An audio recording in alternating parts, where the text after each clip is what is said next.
영화 속 인문학 이야기, 영화와 함께 떠나는 여행, 나를 찾아서 저는 여러분과 함께 여행을 하고 있는 순천대 철학과 이정아입니다. 자, 여러분과 함께 출발해서 도착까지 10개의 이야기를 나누고 있습니다. 자, 오늘은 그 네 번째 여행입니다. 오늘 여행에서는 무슨 이야기로 어떤 영화를 함께 보게 될지 자, 출발해 볼까요? 자, 네 번째 이야기의 출발 이야기는 처음부터 잘하는 사람이 어디 있나입니다. 우리는 언제부터인가 척척 박사이기를 부담스럽게 부탁되고 요구되어 왔습니다. 또 처음 시작하면서부터 뭐든 잘하는 사람이 칭찬받는, 그래서 왠지 모르게 어디에서나 주눅드는 그런 삶을 살아온 건 아닌지, 그동안 하지 못했던 이야기들을 오늘은 속 시원하게 함께 털어놓는 그런 시간을 가져볼까 합니다. 우리가 속 시원하게 이야기를 털어놓을 수 있도록 우리의 감정을 함께 공유하게 될 그 영화는 크루즈 패밀리라는 2013년도에 만들어진 애니메이션 작품입니다. 다른 영화들과 달리 애니메이션 작품은 어린아이들만 보는 만화 영화지 라고 생각이 되다가도 왠지 모르게 마음이 편안해지고 등받이 뒤로 몸을 누일 수 있을 것 같은 안락함이 주어지는 그런 작품이죠. 자, 그럼 함께 이야기 속으로 떠나보도록 하겠습니다.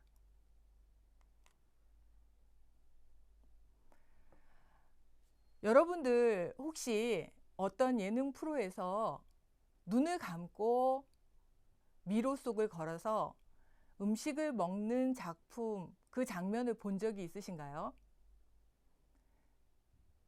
꼭 그 장면이 아니더라도 여러분들 식사하시다가 혹시 불이 꺼져도 밥을 먹는 데는 별 지장이 없으실 거예요.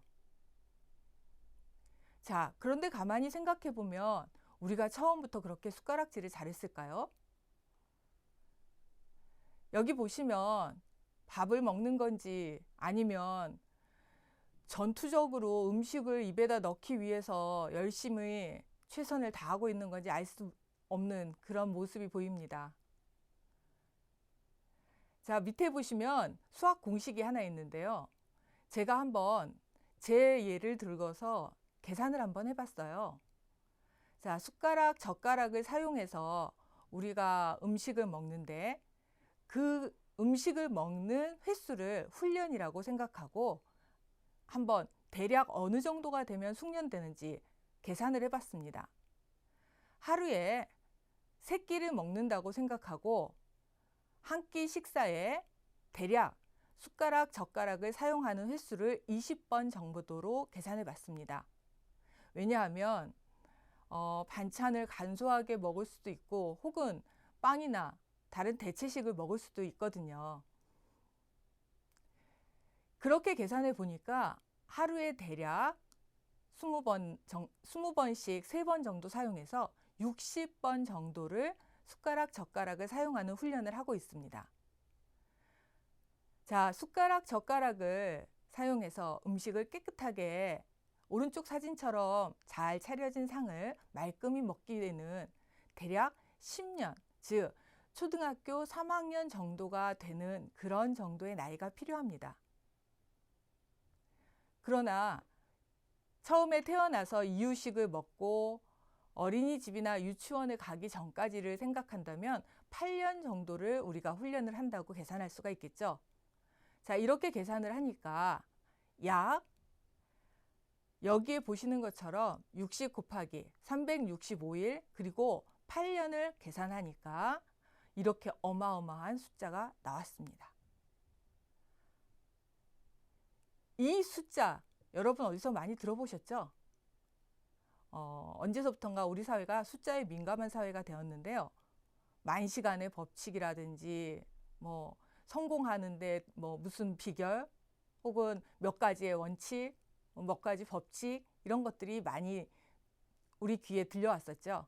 여기에서도 마찬가지로 숟가락, 젓가락이라고 하는 아주 간단해 보이는 이 먹기 위한 도구를 쓰는 데에도 이 어마어마한 훈련의 시간이 필요했습니다. 10만 번이 넘는 훈련을 하고서야 우리는 눈을 감고도 숟가락질을 할 수 있게 된 거죠. 그런데 어려운 학문이며 혹은 어려운 기술을 배우는데 숟가락질만큼도 노력하지 않고 처음에 단번에 한두 번 만에 성공할 수 있을까요? 또 그렇게 하라고 하는 것이 당연한 일일까요?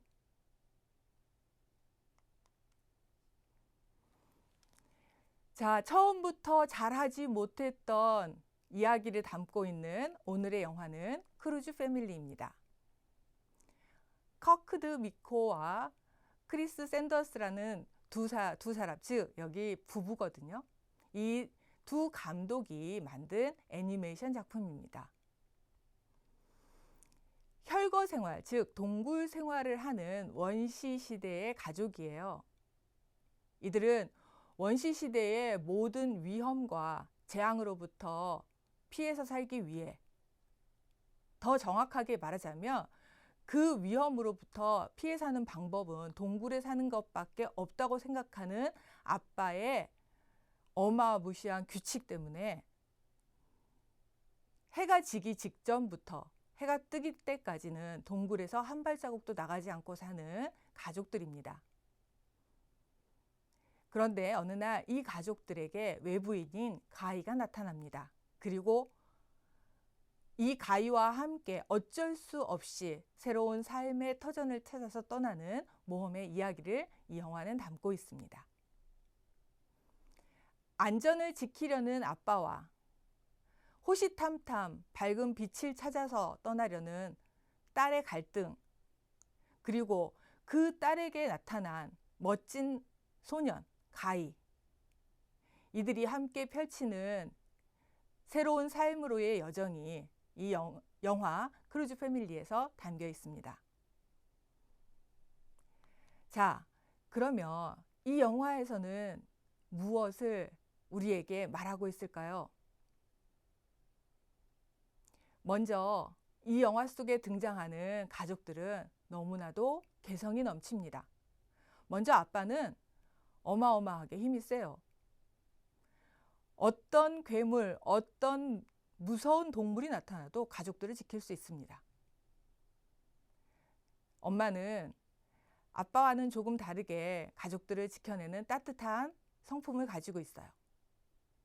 그리고 가족들이 아빠에게 반기를 들고 아빠를 싫어하는 것처럼 표현을 해도 그런 아빠를 따뜻하게 품어줍니다.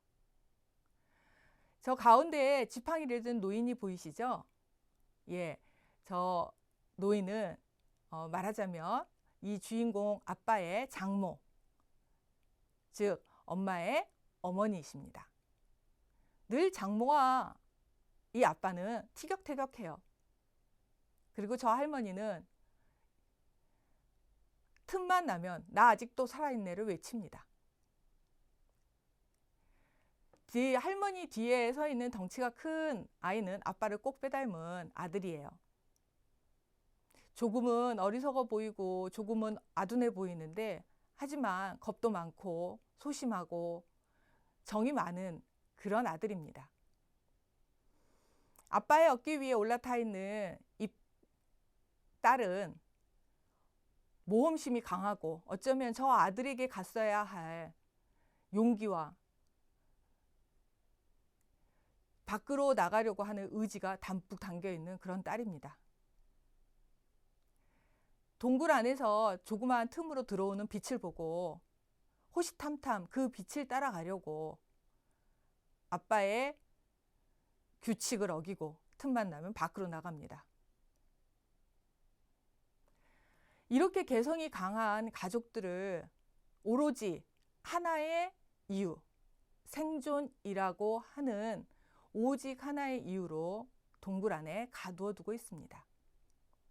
그런데 이들에게 나타난 이방인 가인은 태양을 따라 가라고 말합니다. 가이의 부모님은 가이에게 태양을 따라가라, 그곳에 내일이 있다라고 하는 교훈을 남겨주셨습니다. 그리고 그 교훈은 가희에게는 나침판과 같은 존재가 되었습니다. 절대로 이곳을 떠나서는 안 된다는 아빠와 이곳에 머물러 있는 것은 사는 것이 아닙니다. 그저 죽지 않는 것입니다. 라고 외치는 가희. 그리고 점점 가희에게 동요되는 가족들. 자, 이때 드러나는 것이 바로 경험하는 자아입니다. 경험하는 자아는 기억하는 자아와 반대되는 개념입니다. 쉽게 설명을 하면, 자, 돌아오는 주말에 여행을 가려고 하는데 가까운 바닷가에 가서 수상 레저를 즐기고 싶은 사람과 경주의 박물관에 가서 유적을 살펴보고 싶은 사람이 있습니다. 경주에 가고자 하는 사람은 기억하는 자아가 강한 사람이고, 수상 레저를 즐기고 싶어 하는 사람은 경험하는 자아가 강한 사람이라고 할 수 있습니다. 그런데 기억하는 자아도 경험하는 자아가 없이는 완전할 수 없고, 경험하는 자아도 기억하는 자아 없이는 완전해질 수 없습니다. 다만 선택의 문제이죠.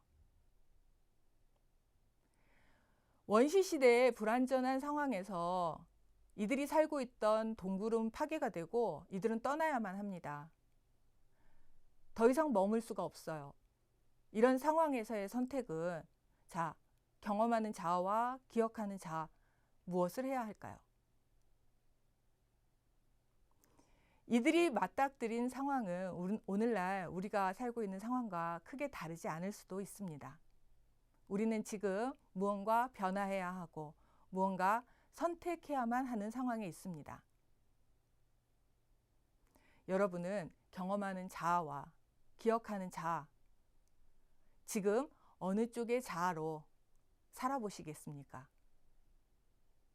이 영화는 여러분들에게 그것을 묻고 있는 것입니다.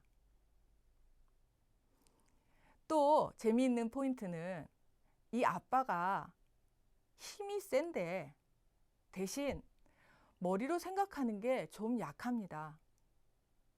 반면에 가인은 아빠에 비해서 턱없이 힘이 부족한데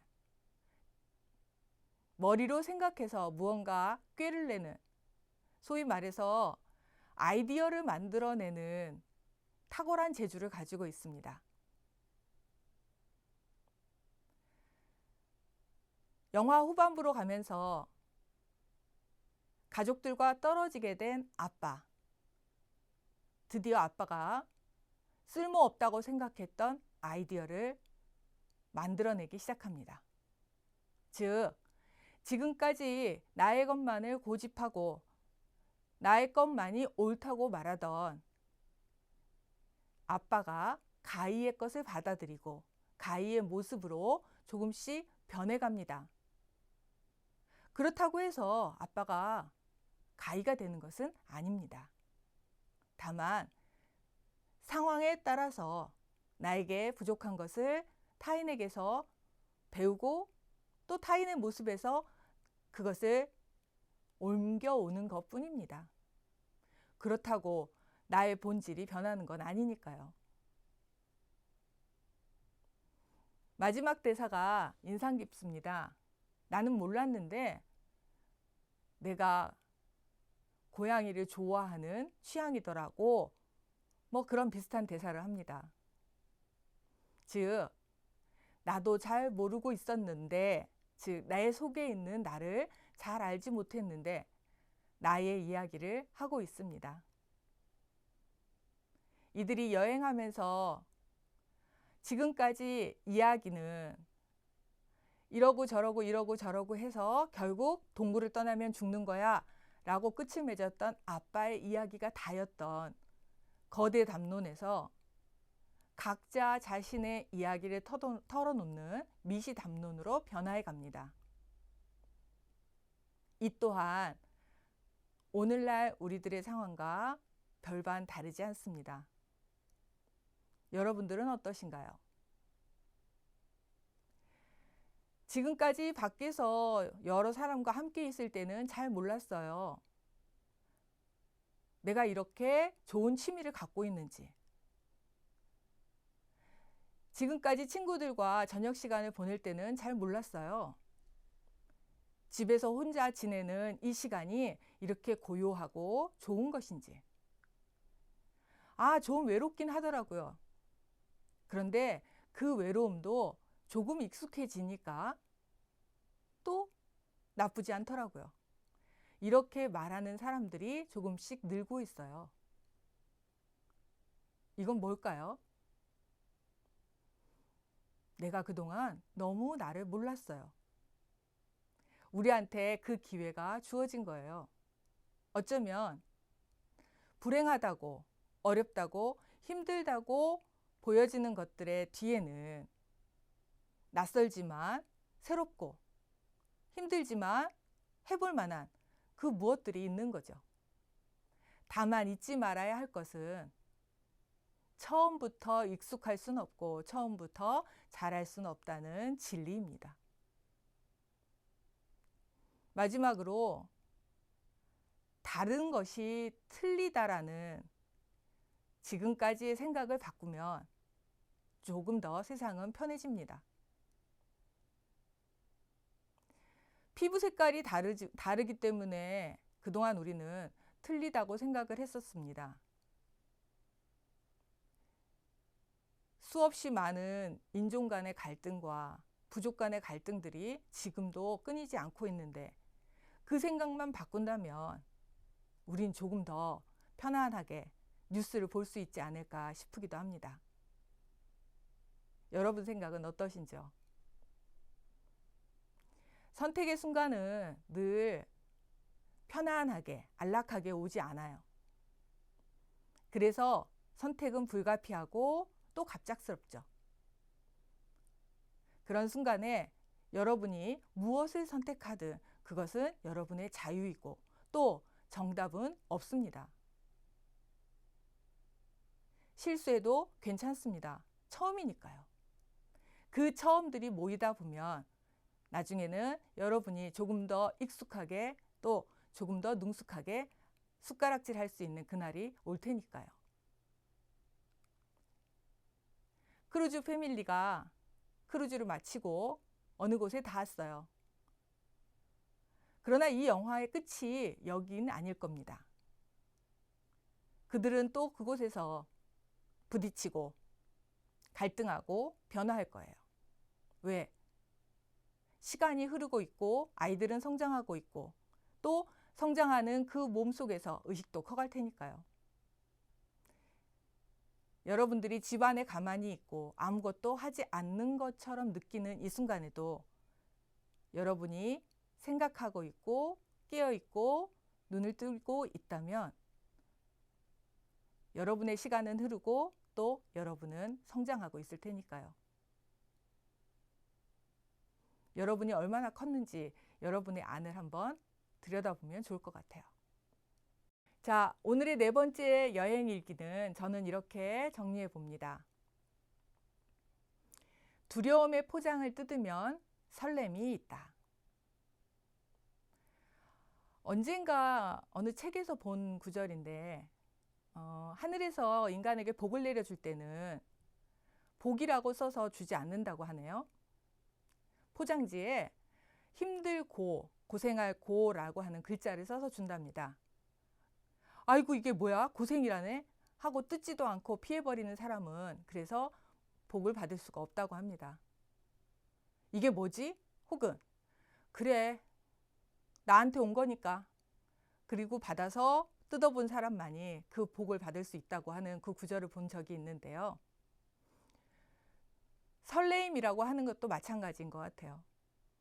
겉으로 봤을 땐 두려움인데 조금만 용기를 내어서 뜯어보면 그 속에 설레임이 한가득 들어있을 것 같습니다. 첫눈이라는 것도 마찬가지죠. 운전을 하고 있는데 어느 날 갑자기 첫눈이 내렸습니다. 나 집에 돌아가야 되는데? 거기서 멈추면 두려움이고 첫눈이 오네. 야, 그래도 아직 첫눈이 온다고 하늘을 봐지네. 그러면 설렘이 될 겁니다. 두 번째는 변화는 현재 진행형. 지금 하면 내일 된다. 변화라고 하는 것이 어느 날 갑자기 멈춰 있다가 뚝딱 도깨비 방망이처럼 되는 것은 아닙니다. 지금 하면 지금이 아닌 내일 됩니다.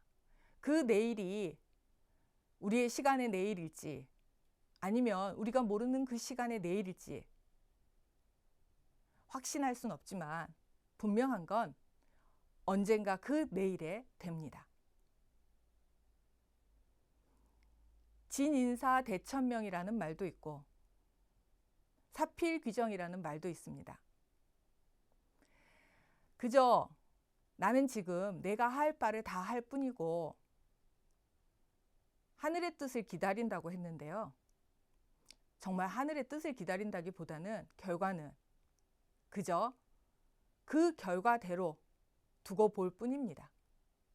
그럼 반드시 내일 됩니다. 그럼 왜 우리가 절망도 하고 낙담도 할까요? 우리의 시간과 그 일이 되는 시간이 좀 시차가 있을 뿐입니다. 자, 세 번째로는 다른 것은 틀린 것이 아니에요 라고 적어봤습니다. 피부색이 다른 것은 틀린 것이 아니에요. 그냥 피부색이 다를 뿐이에요. 얼룩말들은 무늬가 같은 얼룩말이 한 마리도 없대요.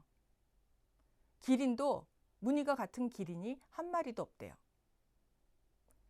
사람도 손바닥에 있는 지문이 같은 사람이 한 명도 없대요. 그렇게 같은 것이 하나도 없는데 다른 것이 틀린 것이라면 우리는 온통 틀린 것 속에 살 수밖에 없어요. 다른 것은 그냥 다른 것이에요. 그것을 우리는 개성이라고 말합니다. 한 글자를 더 붙여보면 여러분이 더 이해하시기가 쉬울 거예요. 나와 다른 것은 틀린 것이 아니에요. 그냥 나와 다른 것뿐이에요. 그래서 나와 다른 것은 너라고 이야기합니다. 마지막으로 독일의 철학자가 말한 유명한 문구를 적어봤습니다. Now or never. 오늘을 살아라. 기억하는 자아도 중요하고 경험하는 자아도 중요합니다. 물론 어느 하나만 가지고 완성된 자아를 만들 수는 없어요. 그러나 변화가 필요하고 무언가 선택을 해야 되는 상황이라면 너무 멀리 보지 말고 그래서 내일 때문에 오늘을 저당 잡힌 삶을 살 필요는 없다고 생각합니다. 오늘은 그냥 오늘일 뿐입니다. 나에게 주어진 오늘을 그저 살아가는 겁니다. 거창하게 내일 지구의 멸망이 올 때 사과나무까지 심지는 않더라도 그저 냉장고에 있는 사과를 늘 먹듯이 꺼내서 잘라서 먹는 용기. 내일 지구의 멸망이 오더라도 나는 냉장고에 있는 사과를 꺼내서 먹을 수 있는 그 느긋함. 아니, 충실함. 그 평범함이 어쩌면 나의 삶 전체를 오롯이 나로 채울 수 있지 않을까요? 선택의 순간에 여러분들은 어떤 생각을 하시나요? 짜장면을 먹을지 짬뽕을 먹을지 비빔밥을 먹을지 된장찌개를 먹을지 늘 고민이시죠? 그럴 때